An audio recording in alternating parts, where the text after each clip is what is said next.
প্ৰধানমন্ত্ৰী আৱাস যোজনাৰ ঘৰ দিয়া নামত দুৰ্নীতি দুখীয়া মানুহৰ পৰা ধন সংগ্ৰহ কৰিছে ডিংডিঙা গাঁও পঞ্চায়তৰ অন্তৰ্গত মেছপাৰা দ্বিতীয় খণ্ড গাঁৱৰ প্ৰাক্তন পঞ্চায়ত সদস্য অমল ৰায়। এটা ঘৰ দিয়াৰ নামত ২,০০০ৰ পৰা ১০,০০০ টকা সংগ্ৰহ কৰিছে দৰিদ্ৰ সহজ সৰল ৰাইজৰ পৰা। এই অভিযোগ মেছাপাৰা গাঁৱৰ ৰাইজৰ। গাঁওখনৰ প্ৰায় ৪০ৰ পৰা ৫০ গৰাকীতকৈ অধিক হিতাধিকাৰীৰ পৰা ধন লোৱাৰ অভিযোগ অমল ৰায়ৰ বিৰুদ্ধে।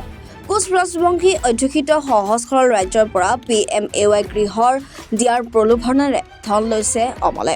PMAY নামত টকা দিয়া জনতাই টকা বিচাৰি হাবাথুৰি খাব লগা হৈছে। ফলত মুখ্যমন্ত্ৰী আৰু ধুবুৰী জিলা আয়ুক্তৰ ওচৰত অমল ৰায়ৰ বিৰুদ্ধে তদন্তৰ দাবী জনাইছে ভুক্তভোগী ৰাইজে। অমল ৰায় ডিংডিঙা গাঁও পঞ্চায়তৰ মেছাপাৰা দ্বিতীয় খণ্ড গাঁৱৰ বিজেপিৰ পঞ্চায়তৰ সদস্য। এই আমার মেছপাড়া পার্ট 2 নাম্বার অমল রায়। এই দুর্গা পুজোর আগে আগে কয় তোমার তো ঘর আসে গেছে, এখন কাগজপাতি হাবি জাবি জমা দেওয়া হয়, তো টাকা লাগবে ২,০০০ চাইছে, তা ওই ১,০০০ দিছ আর কি, যে ১,০০০ টাকা নিয়ে পরে ঘর আসলে দেখা যাবে। তো এখন তো ঘর নাই, কয় মাস চলে যায়, তো এলা এখন ওই কোয়া হয় টাকার কথা, কয় টাকা মুই করে থাকি দিম, মুই তো আর একলাই খাং নাই না, এরকম কাই খাইছে নাম্বার জানে। মনোরঞ্জন রায়। গাঁওখনৰ নাম মেছপাড়া পার্ট 2 পঞ্চায়ত কোনখন? ডিঙিয়া গাঁও পঞ্চায়েত। সরকারের বিচারত এটাই মই আবেদন করং যে আমার সুব্যবস্থা করা লাগে। আমার তো এখন ঘর দরজা ভাঙা ছিটে, আমার তো এখন হাবলও নাই। তো এখন চিন্তা করলাম গরিব লোক এখন যদি সরকারি ঘরে আসে অনুদান, তাহলে ভালো হয়। এই নাম্বার খালি ফাঁকি দেয়, আর এলা করলে কয় কী করেন করো, টকা ঘূৰাই নিদিয়ে। টাকা ঘুরিয়ে নিয়ে দিই। অমল রায় মোট তাতে টাকা লইছে ৫,০০০, ঘর দিব খুঁজিছে কিন্তু দিয়া নাই আজি পর্যন্ত। আমি এই ভাঙা ঘৰত থাকোঁ, আপনি তো চাইছে কেনেহেন মোৰ ঘৰ দুৱাৰ। তাই কৈছে যে ঘৰ দিম বুলি কৈছে। এতিয়া কি কয়?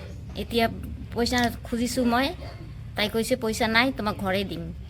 কিন্তু এতিয়াতো তাৰ কুমুটিয়ে ভাঙি গ'ল, মোক কেনেকৈ ঘৰ দিব?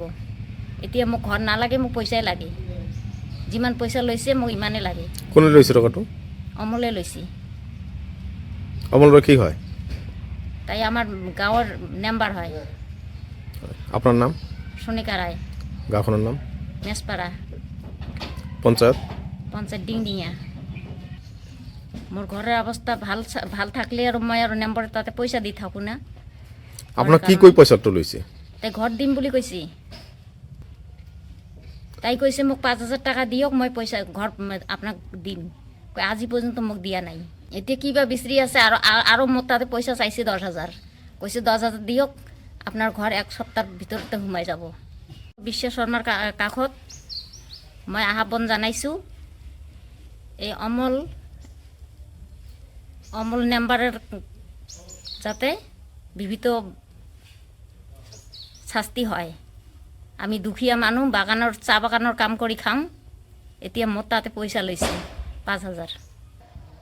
মোৰ নাম গণেশ ৰায়, ডিংডিঙা গাঁও পঞ্চায়ত, গাঁওখনৰ নাম মেছপাড়া। কি হৈছে? নম্বৰ মোৰ ৩,০০০ টকা লৈছে। কিহৰ কাৰণে? ঘৰ দিম বুলি কৈছে, কিন্তু ঘৰ দিয়া নাই। কিহৰ ঘৰ? এই চৰকাৰী ঘৰ কি বুলি কৈছিল? দিম বুলি কৈছে, দুৰ্গা পূজাৰ আগত দিবি বুলি কৈছে। কিমান দিনত লৈছে টকা? দুৰ্গা পূজাৰ আগত লৈছে। কিমান টকা লৈছিল? ৩,০০০ লৈছে। এতিয়া কি কয়? এতিয়া বোলে কয় ঘৰৰ লিছে নাই।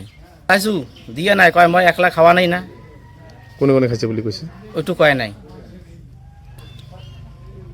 নাদে টাকা নাদিম বুলি কৈছে, নাদিম বুলি কয় ক'ত পাম আমি পইচা? ডিংডিঙা গাঁও পঞ্চায়ত অন্তৰ্গত মেছপাৰা গাঁৱৰ একজন নিবাসী, আৰু এই ডিংডিঙা গাঁও পঞ্চায়তৰ অমল ৰায় নম্বৰ, আৰু আমাৰ গাঁওখনৰ মেছপাৰা গাঁৱৰ। তাই এই মেছপাৰা গাঁৱৰ পৰা আজি ২০২৩ চনৰ পৰা মোৰ ওচৰৰ পৰা ৩,৫০০ টকা লৈছে। আজি ২ বছৰ হৈ গ'ল টকাখানি ঘূৰাই চাওঁ। টকাখানি ঘূৰাই চালে কয় কি মইতো অকলে খোৱা নাই, গাঁও পঞ্চায়ত সদস্যও খাইছে, মই অকলে ক'ৰ পৰা টকা দিম। তাৰপিছত কয় ঘৰ আহিব, চিন্তা কৰিব নালাগে, আহিব। তাতে সিহঁতৰ গাঁও পঞ্চায়তখনৰ বডিয়ে ভাঙি গ'ল আজি, ডিংডিঙা গাঁও পঞ্চায়তৰ। এতিয়া টকাখানি কাৰ পৰা চাম, এইটো কথা। আৰু এই মেছপাৰা গাঁওখনৰ মানুহ দৰিদ্ৰ পৰিয়াল, বেছিভাগ মানুহ 40-50 ঘৰৰ পৰা মানুহ টাকা লৈছে অমল নম্বৰে।